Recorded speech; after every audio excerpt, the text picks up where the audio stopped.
Hello everyone. आज हम पढ़ेंगे +2 क्लास की बिजनेस स्टडी, व्यावसायिक अध्ययन, बिजनेस स्टडी। बिजनेस को करने के लिए बिजनेस की स्टडी का करना आना आपको बहुत ज़रूरी है। तो बिजनेस स्टडी जो व्यावसायिक अध्ययन है, कोई भी व्यवसायी है, कोई बिजनेसमैन है, उसको अगर अपने बिजनेस में दिन दोगुनी रात चौगुनी करनी है, आगे बढ़ना है, तो बिजनेस स्टडी का अध्ययन करना ज़रूरी है। और आज हम +2 क्लास के बिजनेस स्टडी में आपको पढ़ाएंगे मैनेजमेंट एंड इंट्रोडक्शन, प्रबंध एक परिचय। फर्स्ट लेसन है, फर्स्ट जो हमारा अध्याय है उसमें से पहला जो चैप्टर है उसमें का नाम है प्रबंध। तो प्रबंध क्या है, कैसे क्या, कुछ सब हम बाद में पढ़ेंगे। सबसे पहले एक स्पेशल बात लिखी हुई है, वो ध्यान से देख लीजिए आप। ये है, यदि किसी क्रिया में से प्रबंध को हटा दिया जाए तो शेष शून्य बचता है। Anything minus management is zero. क्या है कि कोई भी, हम आज इसके बारे में आपको बता रहे हैं। What is management? प्रबंध वह प्रक्रिया है जिसमें काम को कुशल एवं प्रभावी ढंग से करने के लिए कार्यों का एक समूह का मतलब है, जो हमारा मैनेजमेंट है वो 5 कार्यों से होकर गुजरता है। नियोजन, संगठन, नियुक्तिकरण, निर्देशन व नियंत्रण को संपन्न किया जाता है कार्यों के समूह के द्वारा। मतलब बहुत सारे जने मिलके कार्यों को संपन्न, मतलब कि समाप्त करते हैं। अगर इंग्लिश में बात की जाए, what is management? Management is the process of conducting a set of functions का सेट है ये। जैसे फंक्शन कौन से?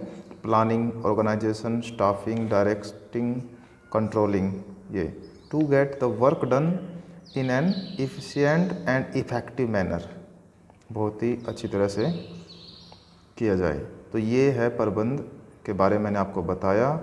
तो आपको इस बात का पता होना चाहिए, कोई भी आप कार्य करते हैं तो मैनेजमेंट का उसमें सबसे बड़ा रोल होता है। अगर आप विदाउट मैनेजमेंट, बिना प्लानिंग के, बिना प्रबंध के कोई कार्य करोगे तो वह सक्सेसफुल नहीं हो पाता। क्योंकि आप खुद भी आइडिया लगा लो, सिंपल, ये तो बिजनेस की बात हो रही है। कोई भी काम करना है, अगर प्लानिंग नहीं कर रखी आपने, संगठन नहीं बनाया, नियुक्तिकरण नहीं की, निर्देशन नहीं किया, नियंत्रण नहीं किया, मतलब कि प्रबंध नहीं किया, तो वो कार्य अच्छी तरह से पूरा नहीं हो सकता। तो इस तरह से आप प्रबंध के बारे में इसमें लिखेंगे। पर प्रबंध को करता कौन है? एक प्रबंधक, मीन्स मैनेजमेंट कौन करेगा? मैनेजर करेगा। तो चलिए मैं अब आपको लेके चलता हूँ प्रबंध की विशेषताएं, फीचर्स या करैक्टरिस्टिक्स जो है मैनेजमेंट की, उन पे मैं लेके चल रहा हूँ, सुनिए ध्यान से। सबसे पहली फीचर्स है, जो विशेषता है वो है, यह एक सामूहिक क्रिया है। It is a group activity. Group activity समझते होंगे आप, ग्रुप में काम को करना। अब आप कहने लगे, जब भाई एक जने ने कोई काम किया तो वो प्रबंध नहीं होगा, एक अकेला व्यक्ति प्रबंधक हो ही नहीं सकता। अनेक व्यक्तियों को मिलकर एक समूह बनेगा, तब जाके वो प्रबंध हो पाएगा, वो विशेषता बन जाएगी प्रबंध की, एक फीचर्स बन जाएगी। तो ये इसमें यही बता रहा है कि it is a group activity, यह एक सामूहिक क्रिया है। अब सेकंड, यह उद्देश्य प्रधान प्रक्रिया है। It is goal oriented process, मतलब कि प्रबंध, कोई भी संगठन है उसकी स्थापना किसी न किसी उद्देश्य के लिए होती है, और वह उद्देश्य पूरा करने के लिए जो प्रबंध है वो हेल्प करता है, क्योंकि वो उनको मोटिवेट करेगा, उनको पूर्व आने वाले टाइम के बारे में बताएगा, उनको समझाएगा, मार्गदर्शन करेगा, समय समय पे उनको हर बातों का बताता रहेगा। तो ये इसलिए प्रबंध क्या है? एक उद्देश्य प्रधान प्रक्रिया है। उद्देश्य को, जब किसी कार्य का कोई उद्देश्य ही नहीं होगा तो फिर उस प्रक्रिया वो निस्वार्थ, मतलब कोई वैलिड नहीं होती, काम की नहीं होती। इसलिए प्रबंध एक उद्देश्य प्रधान प्रक्रिया है। It is goal oriented. Goal मतलब जो हमारा एक लक्ष्य है उसको प्राप्त करने हेतु, जो हम सभी कर्मचारियों को कहते हैं ऐसे करो वैसे करो, मतलब हम का मतलब मैनेजमेंट कहती है। उसके बाद थर्ड पॉइंट है, इसका एक पृथक अस्तित्व है। It has a distinct entity, मतलब पृथक का मतलब अलग पहचान, अलग नाम, अलग इसका एक पैमाना। जैसे कई जगह होता है ना, मालिक भी एक ही है और प्रबंधक भी एक ही है, मतलब कि ओनर भी सेम और मैनेजमेंट भी सेम, पर इसका एक अलग ही वो होता है जैसे कि एक मैनेजर होता है ना कंपनी में, वो मालिक नहीं होता। कंपनी में मैनेजर अलग होता है और मालिक अलग होता है। तो वो इसी तरह बताना चाहता है कि इसका एक अलग ही अस्तित्व होता है। जो बिजनेस के अंदर कैपिटल लगाता है ओनर, वो अलग है, और जो बिजनेस को चलाता है उसे बोलते हैं, जो मैनेजमेंट करता है उसे बोलते हैं मैनेजमेंट, मैनेजर मतलब। तो जब भी कार्य बेस्ट और अच्छी तरह से चलता है। उसके बाद तीसरा पॉइंट है, यह है एक अदृश्य शक्ति है। It is an intangible process. Intangible का मतलब है जिसको देखा और छुआ नहीं जा सकता, सिर्फ महसूस किया जा सकता है।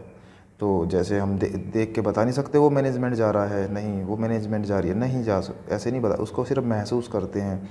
जब प्रबंधक जो मैनेजमेंट करवाने वाला है, मैनेजर है, कार्य बोलता है ऐसे करना है वैसे करना है, तो वो महसूस होती है भाई हाँ हमें इस तरह का मैनेजमेंट करवाया गया है। उसके बाद जो थर्ड पॉइंट है वह है यह एक प्रक्रिया है। It is process. प्रोसेस का मतलब है एक तरीके से किसी कार्य का होना। प्रक्रिया मतलब काम को करने का एक निश्चित प्रणाली का होना, एक सिस्टम होना। अब बिना सिस्टम के, बिना प्रक्रिया के आप कोई काम करोगे वह अच्छी तरह से नहीं हो पाता। तो स्टेप टू स्टेप पहले ऐसे होगा, उसके बाद दूसरा काम, उसके बाद ये कर्म, कर्म के अनुसार मतलब कार्य को करना प्रक्रिया का हिस्सा हो जाता है, मतलब वो प्रोसेस हो जाता है।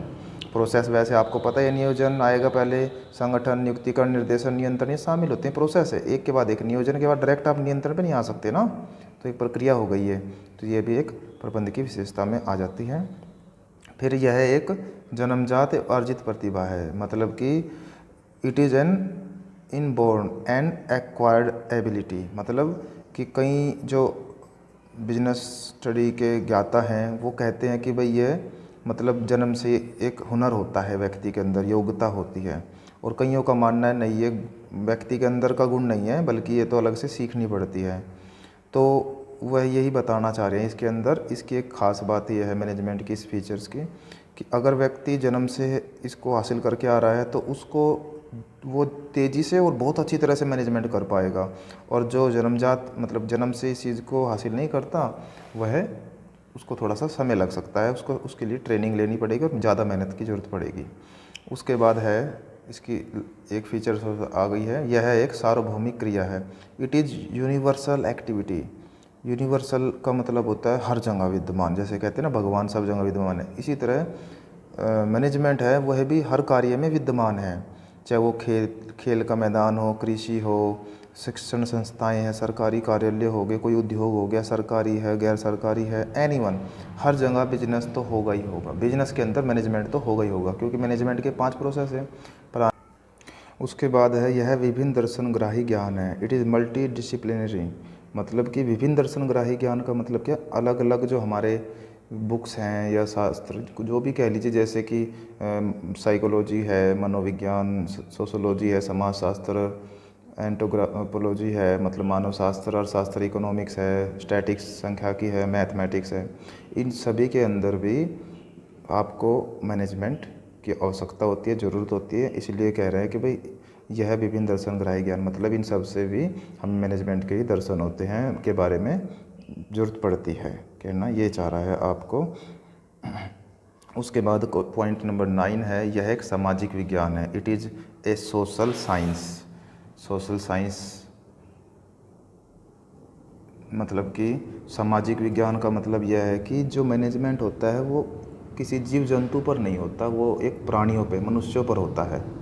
तो वो इसी उससे कहना चाह रहा है कि ये सामाजिक विज्ञान है, समाज के व्यक्तियों के ऊपर ये लागू होता है।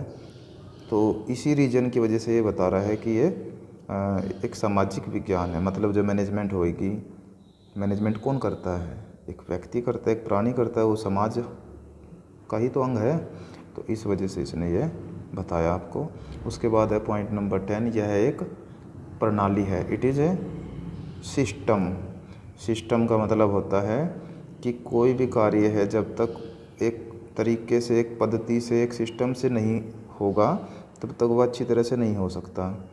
जैसे कि हम कोई एग्जांपल लेके आपको बता रहे हैं, जैसे कोई डॉक्टर है, देख लीजिए यहाँ लिखा भी हुआ है, एक डॉक्टर है, वो जब भी किसी तरह की दवाई देगा या कुछ बात बताएगा जब वो उसकी पूरी शारीरिक संरचना का अध्ययन कर लेगा।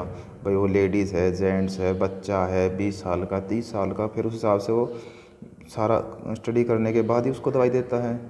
तो एक सिस्टम से मतलब चलते हैं। अगर सिस्टम से चलेंगे, तरीके से चलेंगे तो वो कार्य अच्छा होगा। और ये सिस्टम से चलने के लिए हमें किस चीज़ की ज़रूरत होती है? मैनेजमेंट की। तो मैनेजमेंट की एक इम्पोर्टेंस बन जाती है। उसके बाद यह एक गतिशील व्यवस्था है, इट इज़ डायनेमिक सिस्टम। गतिशील का मतलब है कि ये ऐसे ही नहीं कि भाई आपने मैनेजमेंट कर दिया, इसके अपने एक सिद्धांत होते हैं, प्रिंसिपल्स होते हैं जिसके बेस पर ये चलता है। और सिद्धांतों से क्या अभिप्राय है?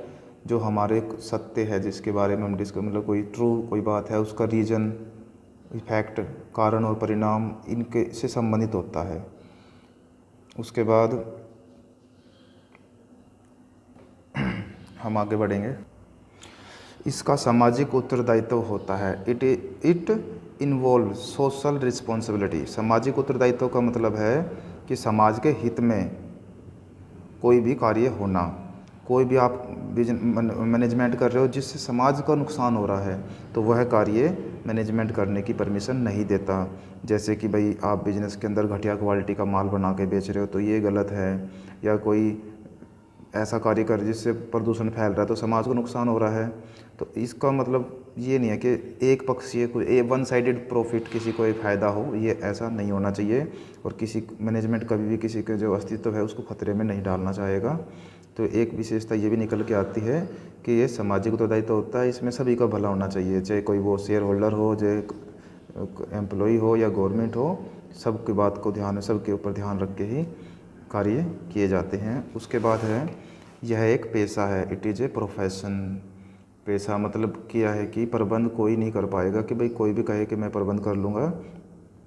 तो आजकल जो मैनेजमेंट की जो गुडविल है वो एक पेशे के रूप में होने लगी है कि कोई भी व्यक्ति है जो जन्म से मनुष्य में होती है वैसे तो मैनेजमेंट करने की योग्यता, पर आजकल ये लगभग ख़त्म हो गया। तो इसके लिए तीव्र गति से सीखना पड़ेगा, इसको मतलब ट्रेनिंग लेनी पड़ती है, जैसे प्रशिक्षण कहते हैं जिसको।